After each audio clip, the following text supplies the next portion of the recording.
बोलिए श्याम रामचंद्र की जय, पवन पुत्र हनुमान की जय, श्री अम्बे मात की जय, श्री सतगुरु महाराज की जय। हर हर महादेव। राजा राम राम राम सीता राम राम राम, राजा राम राम राम सीता राम राम राम, राजा राम राम राम सीता राम राम राम, राजा राम राम राम सीता राम राम राम, राजा राम राम राम सीता राम राम राम, राजा राम राम राम सीता राम राम राम, राजा राम राम राम सीता राम राम राम, राजा राम राम राम सीता राम राम राम, राजा राम राम राम सीता राम राम राम, राजा राम राम राम सीता राम राम राम, राजा राम राम राम सीता राम राम राम, राजा राम राम राम सीता राम राम राम, राजा राम राम राम सीता राम राम राम, राजा राम राम राम सीता राम राम राम, राजा राम राम राम सीता राम राम राम। श्याम रामचंद्र की जय, पवन पुत्र हनुमान की जय, श्री अम्बे मात की जय, श्री सतगुरु महाराज की जय। हर हर महादेव। श्री राम जय राम जय जय राम, श्री राम जय राम जय जय राम, श्री राम जय राम जय जय राम। भगवान शंकर के आशीर्वाद से, प्रभु श्री राम जी के कृपा से, देवी माँ के आशीर्वाद से, सद्गुरु के कृपा से, श्री भक्तमाल कथा भाग 166 श्री शंकराचार्य जी की कुछ संक्षिप्त कथा है। भाग दूसरा में शेष उनका बचा हुई कथा है, आप लोग ध्यान देकर सुनिए। वही शंकराचार्य जी एक बार काशी में निवास किए, गंगा नदी के तट पे।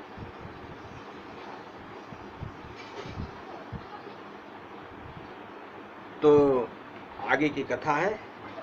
शंकराचार्य जी काशी में निवास करते समय की बात है। एक दिन आप मणिकर्णिका घाट पर स्नान कर रहे थे। उसी समय भगवान वेद व्यास एक वायु वृद्ध ब्राह्मण के रूप में प्रकट होकर ब्रह्म सूत्र के किसी सूत्र पर विचार विमर्श करने लगे, परंतु होते होते वह विचार विमर्श शास्त्रार्थ के रूप में परिणित हो गया और 8 दिन तक लगातार गंगा तट पर ही शास्त्रार्थ होता रहा। अंत में आपने सोचा कि सामान्य मनुष्य के बस की बात नहीं है कि वह मुझसे इतने लंबे समय तक शास्त्रार्थ कर सके। अतः ज्ञान दृष्टि से देखा तो ज्ञात हुआ कि ब्राह्मण देवता और कोई नहीं, साक्षात नारायण के अवतार से भगवान वेद व्यास हैं।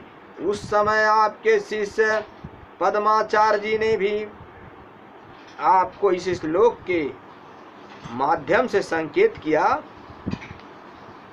शंकर शंकर साक्षात व्यासो नारायण स्वयं, त्याम विरदे सप्त प्रप्ते न जाने की करुम है। यह सुनकर व्यास जी ने प्रकट होकर दर्शन दिया और आपके वेदांत भाष्य की भूरी भूरी प्रशंसा करके अंतर्धान हो गए। श्याम रामचंद्र की जय। इसके बाद इन्होंने काशी कुरुक्षेत्र बद्रिका आश्रम आदि की यात्रा की, विभिन्न मतामियों को परास्त किया और बहुत से ग्रंथ लिखे। प्रयाग आकर कुमार रिल भट्ट से उनके अंतिम समय में भेंट की और उनकी सलाह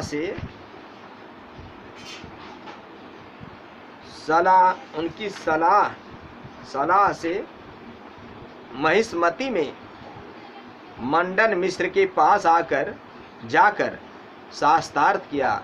शास्त्रार्थ में मंडन की पत्नी भारती मध्यस्था थी।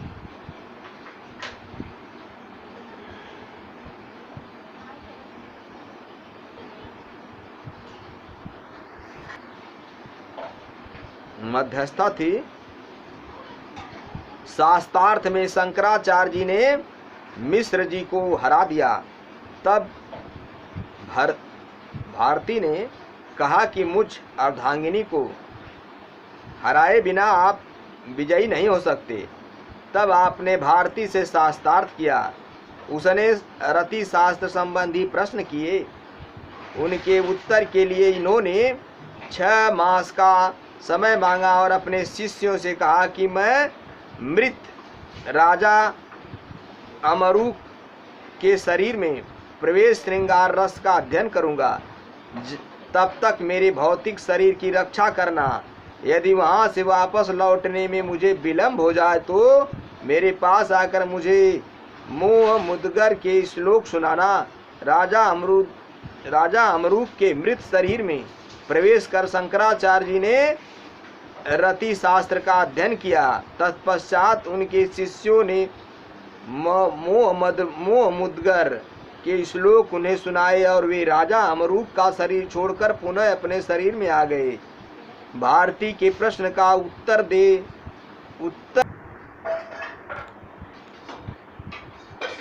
महिष्मती मंडन मिश्र के पास जाकर शास्त्रार्थ किया। शास्त्रार्थ में मंडन की पत्नी भारती मध्यस्था थी। शास्त्रार्थ में शंकराचार्य जी ने मिश्र जी को हरा दिया।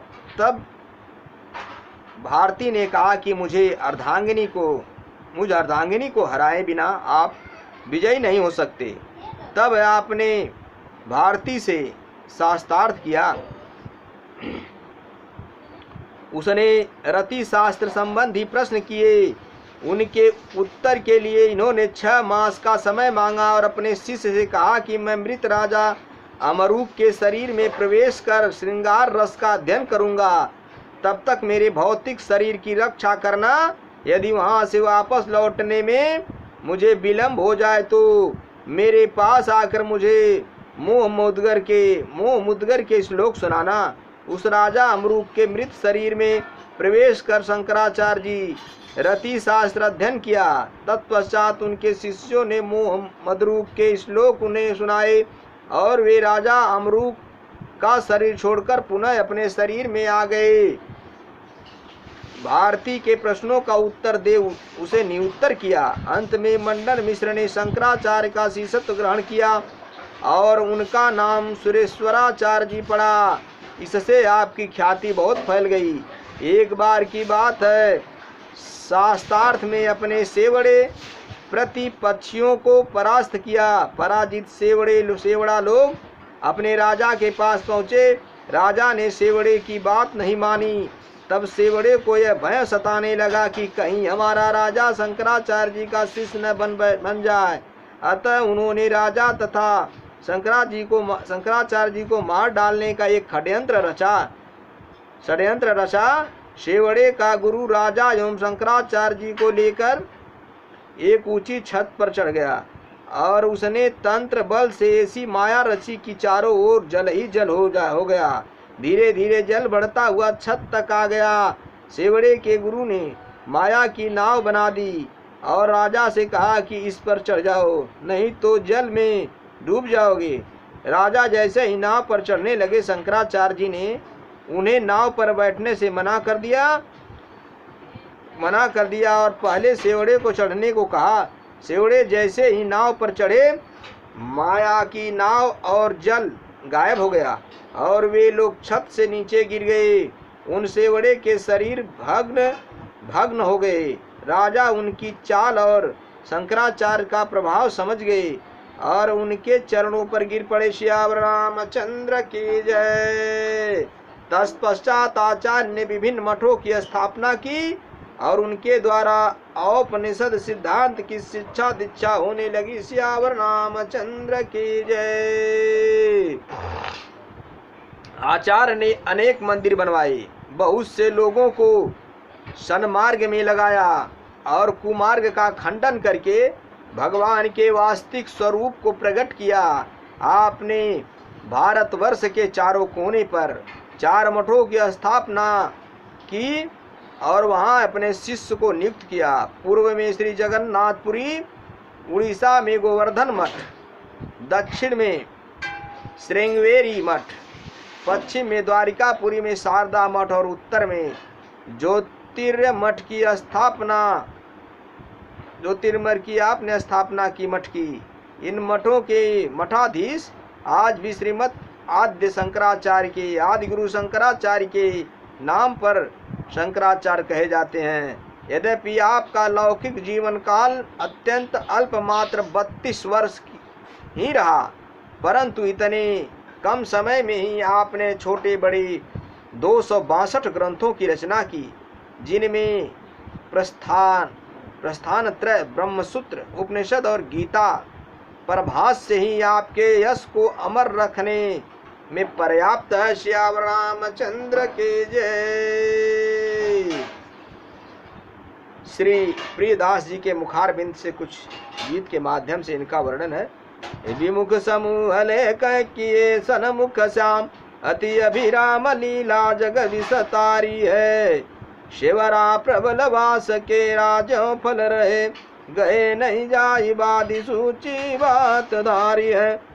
तज के शरीर का में प्रवेश कियो, दियो करि ग्रंथ मुह मुदगर संभारी है। शिष्य यानी सो काय कंभु देह में, आवे सजानऊ तब ही बखान आप सुन कीजिए न्यारी है। जानी के आवे सतना शिष्य ने प्रवेश किए, रावले में देखी सोई सलोक लग उचारी है। सुनत ही त्यों तज निज तन आई लियो, कियो यो प्रणाम दान बनम पनपुर पारयो। शिवरा हराय बादी आये नृप पास, ऊंचे छात पर बैठिए कमाया फंदडार है। जल चढ़ी आयो नाव बावल दिखायो, कहे चले नहीं बूढ़ो आप कौतुक सोधरयो। आचरज कहो चढ़ायो इन सेवरानी, राजा ने चढ़ाए गिरे टू कौड़ी गए हैं। तब तो प्रसन्न निप पाव पर भाव भरयो, कह जोई करयो धर्म भगवत लिए है। भक्ति ही प्रचार पाछे मायावाद डारी दिनो, किन्नो प्रभु कहो किते मुख हूँ भयो है। ये सो गंभीर संत धीर वरीति जाने, प्रीत ही में साने हरि रूप गुण नए हैं। श्याम रामचंद्र की जय। मेरे भाइयों, यहाँ पे शंकराचार्य जी की कुछ संक्षिप्त कथा थी, समाप्त हुई। अब आगे आप लोग दूसरा कथा सुनिएगा। मेरे भाइयों, ईश्वर सत्य है, जगत मिथ्या है। जो भी जिन्होंने भी भगवत चरण कमल पे, भगवत पथ पे अपना मन बना लिया, अपना पैर रख लिया है, अपने मन अपनी बुद्धि को कर लिया है, उसका कल्याण निश्चय ही होता है। परम पिता प्रभु श्री राम जी, कृष्ण जी, हरि नारायण उनके कल्याण करते हैं। इसलिए विश्वास मान के संतों की कही हुई बात, गुरुओं की कही हुई बात, वेदों की कही हुई बात को शास्त्रानुसार मानना चाहिए और विश्वास करना चाहिए। संत सेवा, गुरु सेवा, ब्राह्मण सेवा, गौ सेवा करनी चाहिए। अपने जीवन का कल्याण करना चाहिए। अपने आप को धोखा नहीं देना चाहिए। हरि व्यापक सर्वत्र समाना, प्रेम ते प्रकट भय सब जग जाना। ईश्वर सत्य है, जगत मिथ्या है। जगत तो स्वप्न के बराबर। इसलिए कहीं भी कैसे भी चलते फिरते हरि नाम, राम नाम, कृष्ण नाम, नारायण नाम का जप करना चाहिए, भजन करना चाहिए। भजन के बिना जीवन मिथ्या है, बेकार है। इसलिए भजन करें, अपने जीवन का कल्याण करें। श्याम रामचंद्र शंकर जी उमापति महादेव की जय। श्री सतगुरु महाराज की जय। हर हर महादेव।